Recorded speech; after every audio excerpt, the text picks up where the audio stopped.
Bismillahirrahmanirrahim. Elhamdülillah. Ve salatu ve selamu ala men la nebiyye ba'de. Selamun aleyküm ve rahmetullahi ve berekatuhu. Aleykümselam. Hoş gördük arkadaşlar. Allah size bereket versin. Barakallahu fikum. Deməli, bildiyimiz kimi kısa olarak hatırlama eləyək. Xüsusən İslam dininin mərtəbələri barəsində. Hansı ki, bilmək hamımıza vacib olan şeydir. Yəni, bildiyimiz kimi, yəni İslam dinimiz 3 mərtəbədən ibarətdir. Onun birincisi İslamdır. İkincisi imandır. Üçüncüsü isə ihsandır. Hər mərtəbənin özü-özündə rükunları, şərtləri və s. var. Yəni, birinci müsəlmandır, sonra mömindir, sonra isə muhsindir. Yəni, hər müsəlman mömin deyil. Hər mömin də muhsin deyil. Amma hər mömin müsəlmandır. Hər muhsin həm mömindir, həm də müsəlmandır. Quran-ı Kərimdə kifayət qədər dəlillər var bu barədə. İmanın ayrı-ayrı şərtləri, İslamın ayrı-ayrı şərtləri. Yəni, bugünkü danışmaq istədiyimiz mövzu xüsusən yəni, kamil möminlərin sifətləri və imanın üst dərəcələri barəsindədir. Çünki iman Əhl-i-Sünnə vəl Cəmaata görə, yəni bu ikinci mərtəbəsi olan, İslamdan sonrası mərtəbəsi olan iman, Əhl-i-Sünnə vəl Cəmaata görə nədir? Dillə demək, qəlblə təslim etmək, əməllərlə göstərməkdir. İtaətlərlə artır, asiliklərlə isə azalır. Və bu imanın tərifidir. Və imanın şərtləri var. İmanın şərtləri də Allah Subhanahu taala Quran-ı Kərimdə Bəqərə surəsi 177-ci ayədə 5 şərtini izah edir bizə. Elə Bəqərə surəsi son ayələrində də Əminən Rasullah'da 4 və 5 şərti bizə izah olunur. 6 şərtinin keçdiyi ən məşhur rəvayətlərdən biri də hədis olaraq Cibril hədisidir. Hansı ki, alimlər deyirlər ki, necə ki, Fatihə Ummul Qurandır, Quranın anasıdır, hədislərin anası da Cəbrail hədisidir. Ömərdən radiyallahu anhdan gələn. Ona deyirlər Ummul Hədis, hədislərin anası. Niyə görə? Çünki hədislərin hamısının mənasının özündə əhatə edir. Həmçinin Fatihə də ona görə Ummul Kitab, kitabın anası adlanıb ki, Quran-ı Kərimin, yəni kitabın mənalarını öz içində daşıdığı üçün. Ona görə də alimlər deyirlər ki, orada Cəbrail hədisində İlk olaraq Cəbrail əleyhissalam Peyğəmbər sallallahu əleyhi və səlləmdən imanı soruşur, sonra İslamı soruşur, sonra isə imanı soruşur. Və imanın mərtəbələri sayırkən deyir ki, iman nədir? Allaha, sonra mələklərinə, sonra kitablarına, sonra rəsullarına, peyğəmbərlərinə, sonra axirət gününə, sonra isə qəza və qədərin xeyrinə və şərrinə iman gətirməkdir. Və bildiyimiz ki, iman özü qullar arasında dərəcələrdir. Hər kəsin imanı eyni cür deyil. Xüsusən də bu, bəzi insanların müsəlmanlara baxmaq tərzindən dolayı bunu mütləq vurğulamalıyıq. Çünki bəzi insanlar baxırlar, deyirlər, falan kəs də müsəlmandır, amma bu əməlləri edir. Bildirmək istəyir ki, hər müsəlmanın imanı eyni cür deyil. İmanı qalxır və düşür. İtaətlərlə qalxır, asiliklərlə isə azalır. Yəni, insan çoxlu Allaha yaxşılıq əməl edikcə, onun imanı güclənir. Günahlar dilədikcə imanın aşağı düşür. Və Quran-ı Kərimdə də dəlillərdən də biri imanın artmasına dair Ənfal surəsindədir. Uca Allah kamil möminlərin xislətlərindən danışarkən buyurur ki, İnnəməl mu'minunəl-ləzīnə İzə zukirallah vəcilət qulubuhum.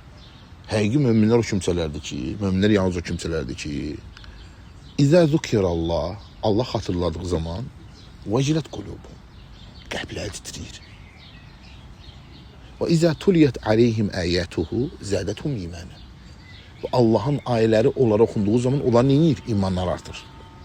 Və alə rabbihim yətəvəkkəlun. Və onlar Rəblərinə təvəkkül edirlər.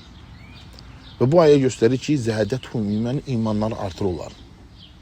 Allahın ayələri onlara oxuduğu zaman onlar neyir? İmanlar artır. Və onlar Rəbbinə təvəkkül edirlər. Bu, kamil möminlərin bəzi xislətləridir. Həmçinin Allah Subhanahu taala möminlərin xislətləri barəsində Bəqərə surəsinin əvvəlində danışır. Buyurur ki, Əlif Ləm Mim, Zəlikəl kitabu la raybe hudən lil muttəqin.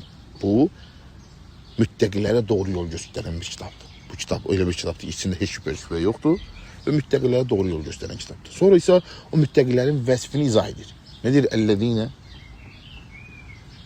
yuqimunəs-salə, əlləzīnə yu'minuna bil-qayb, o kimsələr ki, qeybə iman gətirirlər. Birinci qeybə iman gətirirlər. Onun üçün mütləqdir qeybə iman gətirmək. Yəni qəlb məsələləri, qeyb məsələləri, axirət məsələləri. Bunlara iman gətirmək nədir? Görürsən, müttəqilərin birinci vəsfi kimi dedi. Və bu da qəlb məsələləridir.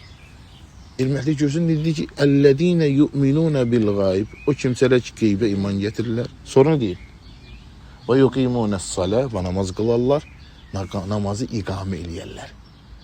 Deməli, bu müttəqilərin birinci vəsfi nədir? Bəqərə surəsinin əvvəlində qeybə iman gətirmək. Sonra isə namaz qılmaq. Deməli, əqidə əməldən öncədir. Əqidə əməldən öncədir. Ona görə də əsas insanın tutub getdiyi yoldur. Sonra isə əməllərdir. Birinci onun etiqadıdır. Görürsən, o kimsələr ki, qeybə iman gətirərlər. Bu etiqadı məsələdir. Sonra isə nə namazlarını iqamə eləyərlər. Namazlarını iqamə eləyərlər, yəni yerinə yetirərlər nə ilə? Şərtlərindən, vaciblərindən, rükunlarından və s. xuşusundan. Və bu çox təəssüf olsun ki, hal-hazırda ən ağırlı yerimizdir. Namazda xuşunun silinməyi. Elm əhli nə buyurur ki, xuşsuz namaz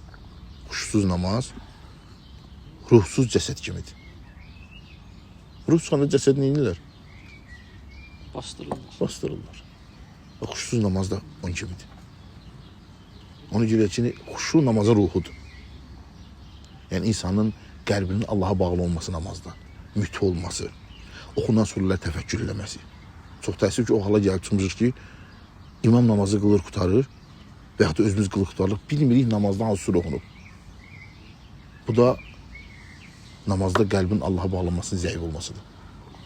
Hansı ki, Mü'minun surəsində Allah kamil möminlərin xislətlərindən danışır, birinci onu zikr edir. Qad əfləhəl mü'minun, möminlər nicat tapdılar. Əlləzinə hum fi salatihim xaşiun. O kimsələr ki, namazlarında, xuşu içindədir, namazlarına rahat edirlər. Görürsən, birinci onların vəsfi kimi nə ididir? Namazların xuşu içində olmağını. Rasul dedi ki, vəllədinə hum anil lağvi mu'ridun. O kimsələr ki, boş-boş danışıqlardan üz döndərərlər. Alimlər deyirlər, bunların ikisinin ardı-ardı zikr olma nəyə göstərir? Boş-boş işlərdən üz çevirmək insanın səbəblərdəndir ki, insan namazı xuşulu olsun. Yəni, əksini desək, boş işlər görən insanlara az xuşulu taparsan. Çünki boş-boş danışma, boş-boş işlər görmək xuşuya manidir. Nəyə manidir? Xuşuya manidir. Onu gibi Reym Rahmanullah deyir ki, öz zamanıdır. İndi namaza duranlar çox, namaz qılanlar isə azdır. Necə ki, İbn Ömər deyirdi ki, həccə gələnlər çox, radiyallahu anhum, həcc edənlər isə azdır.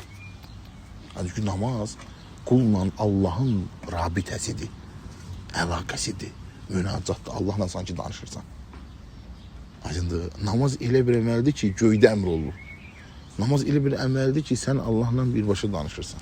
O sənin qarşındadır. Onun gibi müsəlmana yaraşan odur ki, neynəsə namazda qəlb Allaha bağlı olsun. Quşudan kənar olmasın.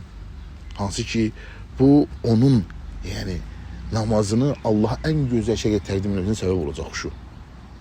Və yaxud dediyimiz rivayətdəki kimi. Deyir, heç sizdən birinə bir hədiyyə təqdim eləsə, bir vəzifə sahibinə, bir başçıya, onu necə təqdim edir? Ən gözəl biçimdə. Elə isə mələklər sizin namazınızı Allaha çatdırırlar. Onu ən gözəl şəkildə Allah Subhanahu taala çatdırır. Yuqimunəs-salah. Onun üçün namazı iqamə eləmək lazımdır. Yəni vaxtında və həris olmaq lazımdır namazı məscidlərdə qılmağa həris olmaq lazımdır. Və bu barədə kifayət qədər rivayətlər var. Peyğəmbər sallallahu əleyhi və səlləm məsələn sübhlə işə barəsində deyir. Əgər onlar sübh və işə namazını məsciddə qılmağın fəzilətini bilsəydilər, iməkliyə ilə gələrdilər. İməkləmək kimə aid olan bir xüsusiyyətdir? Körpəyə. Yəni demədi maşınla gələrlər. Demədi ayaqla gələrlər. O iməklidir insan. O cür olsa belə gələrdilər. Fəzilətini bilsəydilər. Və insanların bu şeylərdə çalışmağının zəif olan ən böyük səbəblər həmin şeyin fəzilətindən qafil olmaqdır.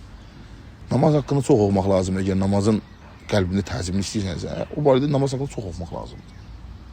Məsciddə getməyin fəzilətdən çox olmaq lazım, əgər məscidin qəlbə bağlı olmağını istəyirsənsə.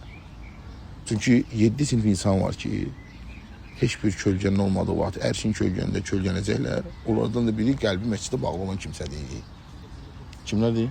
Qəlbi məsciddə bağlı olan kimsə. Onun insan həris olmalıdır. Namazlarını Allah Subhanahu nemində qılmaq. Hətta namazlar gec qılınsa belə. Məsələn, ola bilsin, bəzi yerlərdə namazlar gec qılınır. Məsələn, əsr namazı gec qılınır və s. Hər bir halda cəmaatla məsciddə qılmaq daha fəzilətlidir. O can atmaq lazımdır.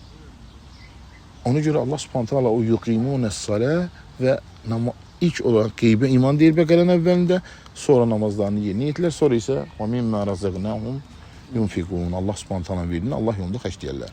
Buna həm daxildir vacib olan zəkat, həmçinin də sədaqələr də buna daxildir. Və alimlər həmçinin Allahın verdiyini Allah yolunda xərcləyirlər deməkdə nəyi daxil ediblər buna? Elmi və s. Çünki elm də Allahın ruzisidir, onu da Allah yolunda xərcləmək lazımdır. Və xüsusən də İbn-i Qeym rahimehullah buyurur ki, elm maldan daha əfsəldir. Elm xərclədikcə çoxalır, mal xərclədikcə azalır. Malı sən qoruyursan, elm isə səni qoruyur. Malı daşımaq çətindir, elmi daşımaq yüngüldür. Mal sahibləri unudub gediblər, elm sahibləri qalıcıdır. Deyir, mal zənginlərin mirasıdır. Elm isə peyğəmbərlərin mirasıdır. Ona görə müsəlmana düşən odur ki, bu əsas 3 dənə əməldə, Bəqərə sözü əvvəlində, qeybə iman, etiqad məsələsi, namazında və Allah yolunda Allahın verdiyindən xərcləsin. Sonra da onları vəsf edirək, deyir ki, Allah Subhanahu taala o kimsələr ki, səndən əvvəl nazil olan iman gətirirlər. Və sonra səndən əvvəl nazil olan iman gətirdikləri kimi vəllezine min qablikə. Sənə də iman gətirirlər, səndən əvvəl nazil olanlara da. Yəni, müsəlman imanda heç bir rəsullar arasında fərq qoymamalıdır. Heç bir kitablar arasında fərq qoymamalıdır. O demək deyil ki, bu kitab o kitabdan əfsəl deyil. Bəli, Quran hamısından əfsəl deyil. Tövrat o birilərdən əfsəl deyil. Aydındır? Peyğəmbər sallallahu əleyhi və səlləm digər peyğəmbərlərdən əfsəldir. Amma iman baxımından heç birinə fərq qoymamalıdır. Hamısına iman gətirməlidir. Və bilməlidir ki, yəni adı bəlli olan bizdə kitablar hansılardır? Musa və İbrahimə verilən səhifələr. Bəziləri deyirlər Musaya verilən səhifələrlə Tövratdır. Sonra birinci Tövratdır qədim olaraq. Sonra Zəburdur, sonra İncildir, sonra isə Quran. Yəni Tövrat bunların hamısından öncədir. Çünki Musa əleyhissalam Davud peyğəmbərdən öncədir. Sonra Allah Subhanahu taala onları vəsilə buyurur ki, "Ulaika ala hudan min rabbihim." Onlar Rəbblərindən gələn doğru yoldadırlar. Görsən hidayət sənin Rəbbindəndir. Ona görə o hidayəti istəmək lazımdır Allah Subhanahu taaladan. Yəni Fatihədə də budur dua. İhdina sıratal müstəqim. Bizi doğru yönəltə. Və ulaika humul muflihun. Və onlar nicat tapan kimsələrdir. Allah Subhanahu taala istəyirik ki, yəni bu qısa faydalarla bizi dinimizdə sabit eləsin. Yəni Allah bizə öyrətdiyini bizim üçün faydalandırsın və bizə faydalı olanı bizə öyrətsin.